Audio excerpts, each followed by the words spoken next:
வணக்கம் மக்களே. இந்த தாழிக்காக்காரங்களுக்கும் முதலமைச்சருக்கும் ஒரு ரிக்வெஸ்ட்.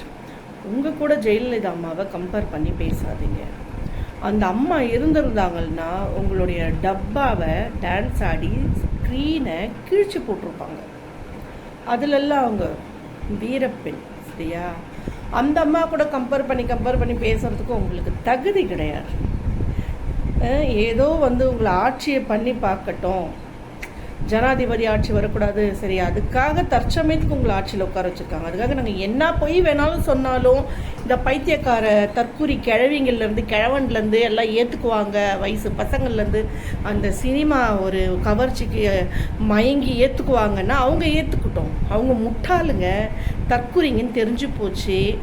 அதாவது உங்கள் நடிகர் மேலே இருக்க வெறி, அண்ணன் தம்பி புருஷன் இந்த மாதிரி ஏக்கத்தில் இருக்கிறவங்க தான் அதெல்லாம் நம்பணும். நாங்கள் நம்ப மாட்டோம் சரிங்களா?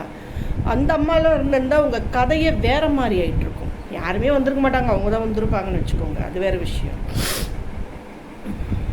ஆடு அர்ஜுனா சொல்கிறாரு தமிழ் தாய் வாழ்த்து பாடவே இல்லை. ஆளுநர் சொல்கிறாரு இது பாடப்பட்டது, அவ்வளோதான்.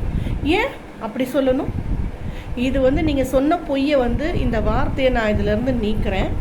ஆளுநர் முன்னாடி தமிழ் தாய் வாழ்த்து பாடப்பட்டது, பொய் சொல்லாதீங்கன்னு சொல்ல வேண்டியதானே. எதிர்கட்சியில் இருக்கிறவங்க சொன்னால் மட்டும் இந்த வார்த்தையை நீக்கிப்பட்டோம். அது அப்படி இல்லை இப்படி இல்லைன்றாரு. எதுக்கு? சிச்சி, இந்த பணத்துக்காக எதை வேணாலும் தின்னுவாங்க போல ஜனங்க. அப்படி தான் இருக்குது.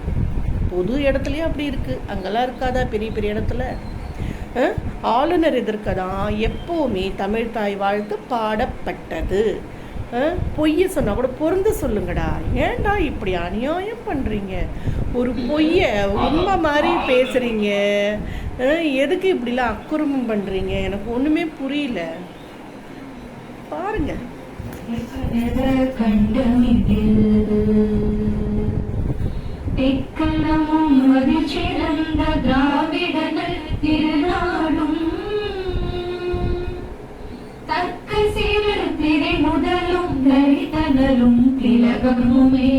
அங்கிருந்து அந்த பிரச்சனை ஸ்டார்ட் ஆச்சு.